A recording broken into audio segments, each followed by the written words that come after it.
And because now you've been able to exhibit the work, tell Yeah. us the first time that someone reached out to you and said, "We want to show your work." How did that feel? And how was it? Ah, you know, every time I cry every time, not just the first time, but every time when I first made my first collection, I didn't have a plan for it. I just knew I wanted to share them in my community at our local art center. And I was just incredibly grateful that they said yes to my submission. And then the response to my work was overwhelming. Like, I don't even have the words to say what that was like for me. I went to the gallery towards the end of my show and got pulled aside by staff who said, "I need to tell you that people are walking away from your exhibit crying, and they come and find us because they just need to talk about what they just experienced." And so then that opened the door to, like, all of a sudden people were driving from the Twin Cities, 4 hours to see my show. And then I started getting invited to other galleries, and I submit, I'm, for me, this isn't about, it's still not about making money. Like, I don't know how to do that. It's not a gift I have. Like, I don't operate with the intention to do that. So I am not necessarily a home decor artist, right? I'm not trying to provide pieces that you can imagine behind your couch at home. I'm trying to give you an experience with my work when you see it in person. And so the most important thing to me is not to sell them, but to have people see them, right? I just want people to be able to see what I'm doing. And I really want to be a catalyst in this, like, fiber arts field and inspire more people to play with fabric. I want people to experiment. I want fiber arts to be part of our arts education in school. I just want people to see how cool fabric can be, and to think outside the box, and not, I love quilters, but not just be formulaic when you play with fabric, to just open the door and explore. So I submit as often as I can, so that these will be seen as much as they can.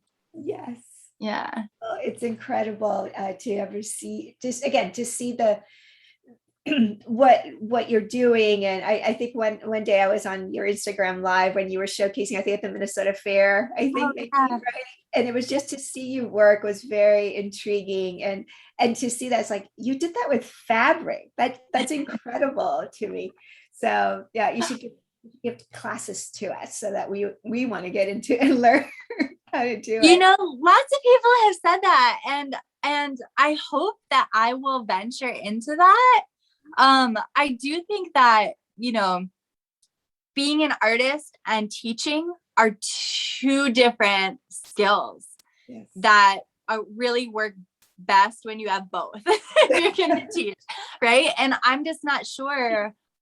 I don't know where I land with those gifts, but I hope that, I still feel like I'm in my infancy with this work, with what is possible with fabric, with what I can even do. But I hope that as I gain more confidence, that I will also gain the tools to help other people nurture their gifts with fabric too. Yeah. Now, your work, you had your first collection and it was your family, but your second collection did switch a little bit. It was still family, but you had even more messaging. Tell us a little bit more about that.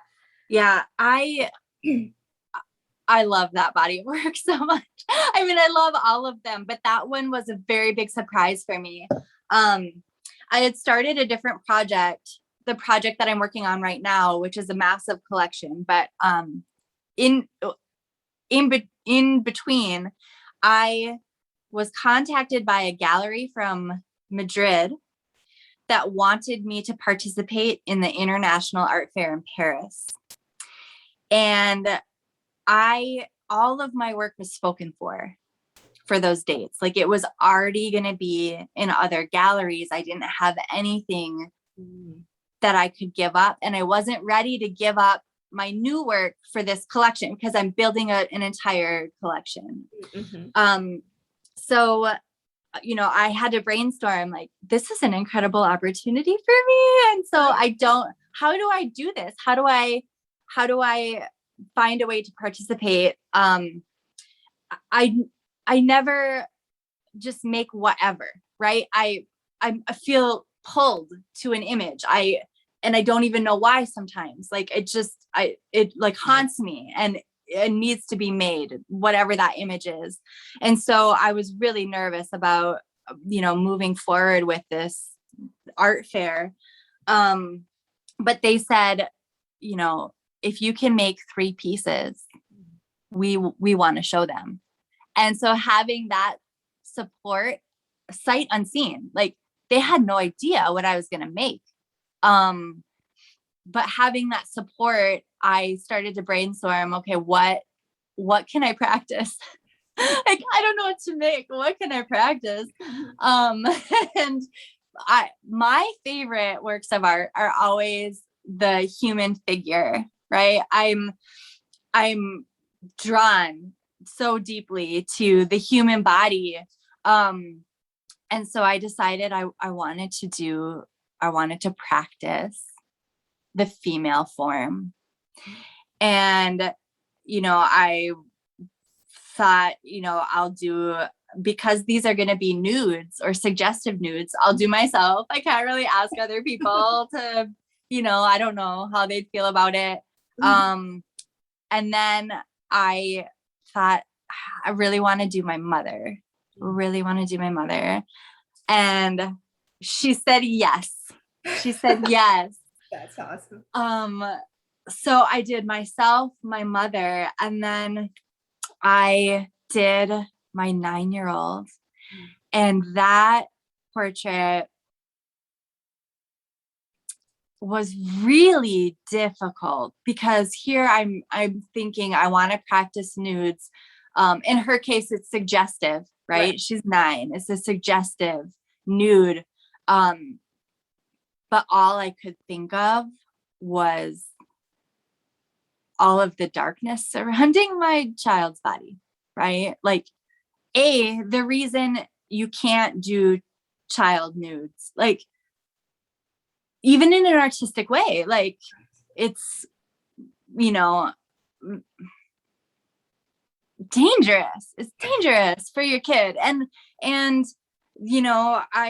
thought about the future of her body and, like, the prevalence of sexual assault, sexual abuse.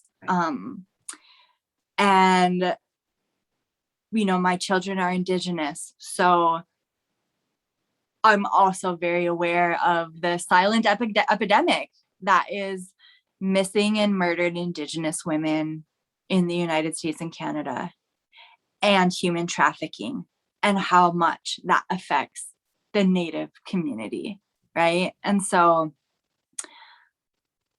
I didn't set out creating those pieces to be an activist, right? But I don't know how to do fluff. Like, so my self-portrait was about,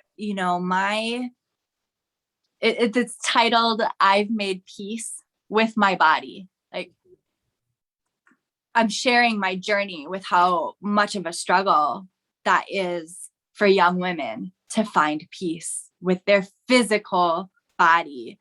And I think a lot of the messaging, a lot of the positive messaging we're getting, or that we should be engaging with, is, oh, but it's just about what you are on the inside.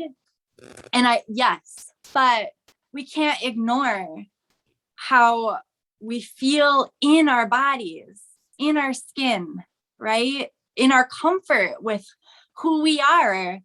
And then so my piece about my mom takes that further and addresses the messaging that we receive about aging as a woman in today's society. And again, why aren't we, like, we can be in charge of the narratives we create about the female body. We don't have to just have it given to us. We can be a catalyst to what that looks like. And so that piece, I'm talking about how, we don't celebrate the transitions of a woman's body in this culture. We don't. We approach menopause with like embarrassment or shame, or like it's the end of something instead of the beginning. And we don't propose that aging is beautiful. But what if we did, right? What if we did? And we can, and we should. And there's no reason not to. There's no reason not to change that narrative. A beautiful piece. I mean, all three of those that you mentioned just now. And I remember seeing the one of your 9-year-old, it was very powerful. And I know I felt that emotion too. And I thought of my own daughter too. So yeah. So, makes me cry. And again, I haven't even seen him in person. Yeah. I hope you get to one of these days. I know. Yeah, we'll get to.